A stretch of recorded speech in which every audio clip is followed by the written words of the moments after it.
Go down this little row here, and there's a couple of other very unique things going on. This Focke Wulf has a different engine and tail on it. So it's a 190, but it's a different model. So it's actually longer than the ones you usually see. It is big. And it's got an inline engine. Inverted, I believe. And again, this is the only one of these things around, I think. Now, they're never going to fly this one. This one went through a total restoration, but it's not going to be flown because it's the only one of its type left. There's a whole bunch of 190s out there with the regular radial engines on them. There's a bunch of those out there. And you can have a brand new one built for you at this airfield. They'll build you a new one for about $3 million. This thing looks dangerous.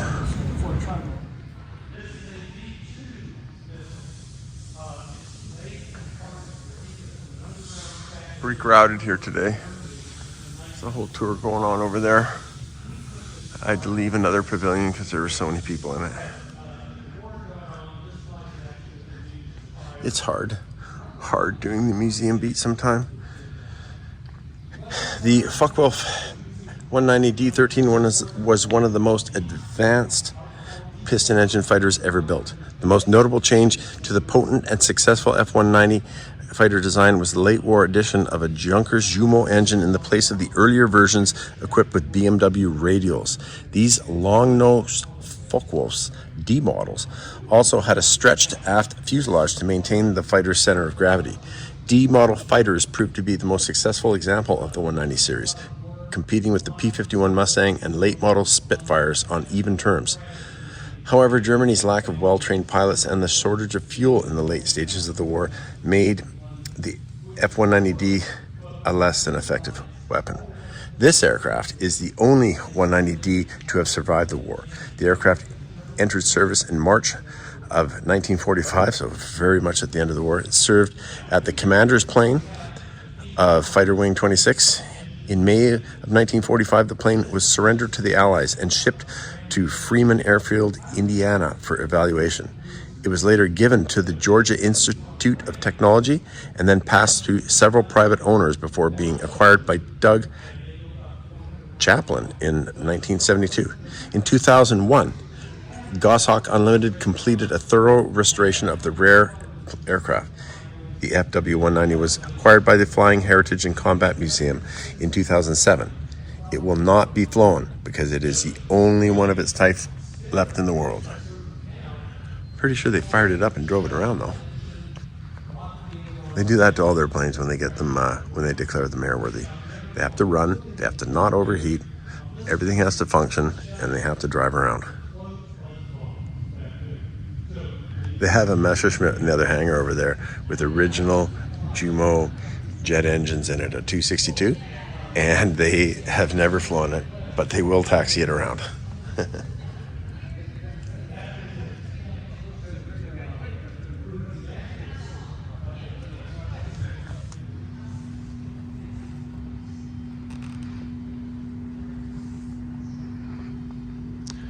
Boy, that landing gear doesn't look like it's all the way out, but I guess it is.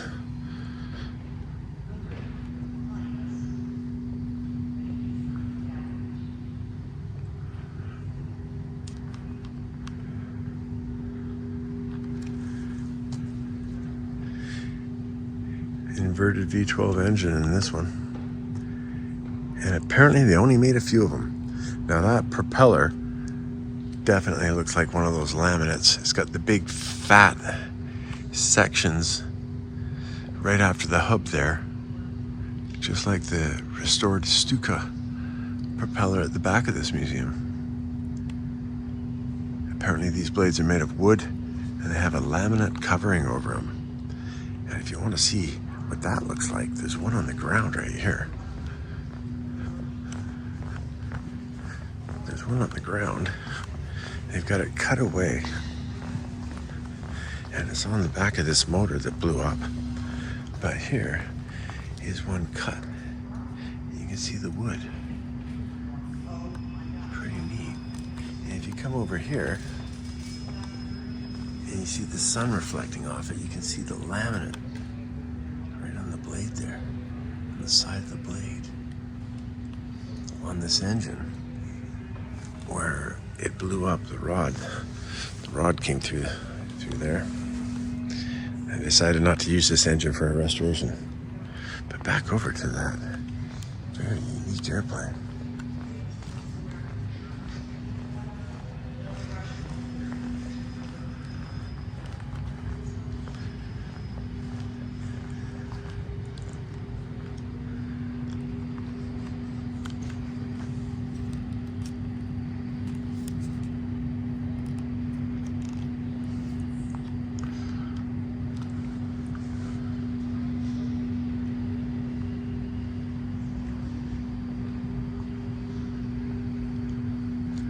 You'll notice the flaps are down and they are made of wood. It was the end of the war. Materials were in short supply, and anything that could be made out of wood was made out of wood. As a matter of fact, in the very back of this shot, you can see a V2 rocket and the whole nose of the thing's framed up in wood. If you can believe that. There's not too many V2 rockets around, but this museum's got one. In Europe, especially in Germany, you don't see them with a swastika sitting on the tail. In Germany, that's illegal. You can't even have that.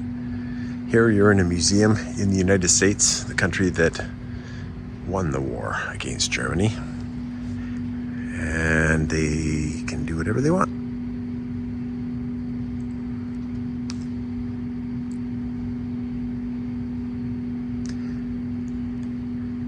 They say this airplane is flyable, but no one is going to fly it ever again because it's the only one.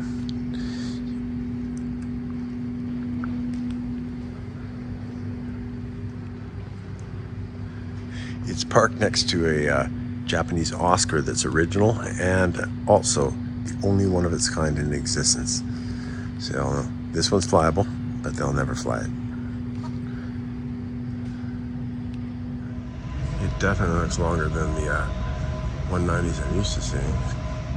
Really got a weird saddle in the tail there. I'll get in close on her.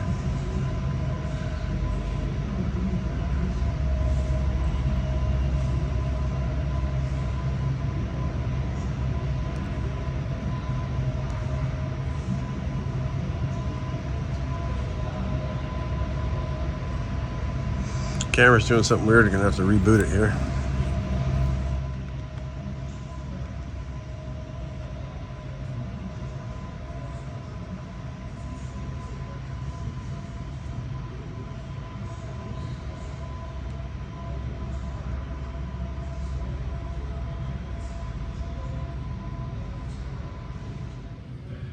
This Focke Wulf is so rare that they won't fly it. It has a different engine than the majority of them produced. It's using an inverted V12 engine, and they didn't make all that many of them, so it's considered so rare that it is flyable. It is restored to flying condition, but they will not fly it because it's a one of a kind. One of the things you'll notice, the biggest difference between the F190s is that to put this engine in, they had to lengthen the tail. So there's another one of these at the museum here. That's a regular radial engine F190, and it does not have that huge extra section in the tail right there. I'll get in close on her.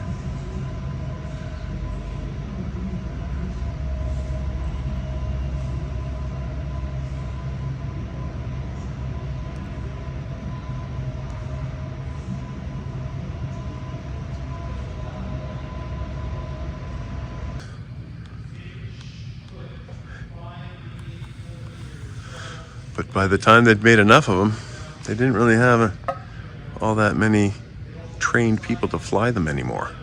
It's a bit of an issue. So this is a super, super rare one.